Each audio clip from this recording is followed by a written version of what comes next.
You moved without thinking about it, and that is exactly why it cut deeper than anything planned. You weren't performing, you weren't strategizing, you weren't bending yourself into a weapon to prove a point. You were simply being, and that authenticity is what unsettled them. People who spend their lives calculating how they look in the eyes of others cannot comprehend someone who just moves honestly.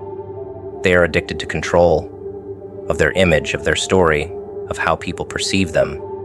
Then you walk in, and without effort you tear through the performance. You spoke your truth with no agenda, and it landed like a blade. You didn't even know it, but your refusal to play their games reminded them how fragile theirs are. That's the core of their fear. They saw you act freely, and it showed them how trapped they really are in their own masks. They are terrified because your power is unintentional. Intentional power they can handle. They can predict it, prepare for it, plan their counters. But you carry a natural weight that can't be rehearsed. You are steady without announcing it. You make silence loud without trying. You turn their accusations into dust without lifting a hand. They wanted to corner you, but you didn't even notice the corner existed. They wanted you to crave their approval, but you never cared to chase it. That's why they lose sleep. Because if you can shake them this deeply without effort, what happens when you decide to do it on purpose? The psychology here is simple. Unpredictable people make the most predictable manipulators crumble. When they can't read you, they can't own you. And when they can't own you, they panic. Your calm became a weapon you didn't even know you had. They expected you to defend, to argue, to explain. That's how they trap others, by pulling them into endless back and forth battles where energy is drained and control shifts to them.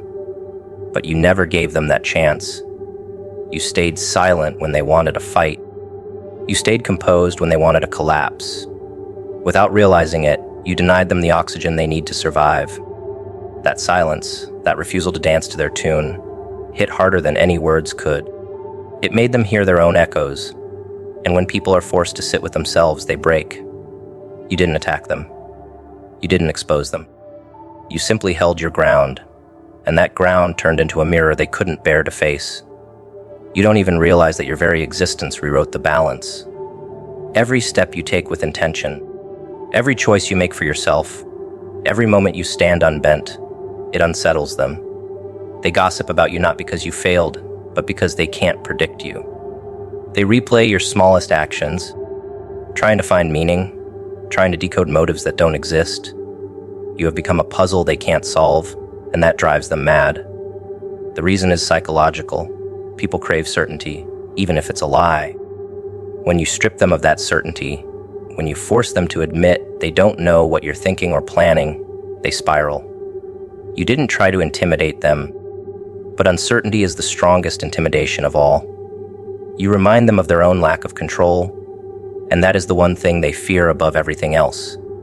Here's the truth. You didn't need to plan their fear. You didn't need to ask for it. You didn't need to earn it. You didn't even need to notice it. It happened because you became something they never expected. A person immune to their tactics. You grew past needing their applause, past needing their validation, past needing their approval. And when someone no longer plays in the same emotional economy, the entire system collapses. That is why they are terrified.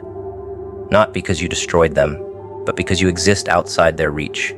You are proof that freedom is possible. You are proof that control is an illusion.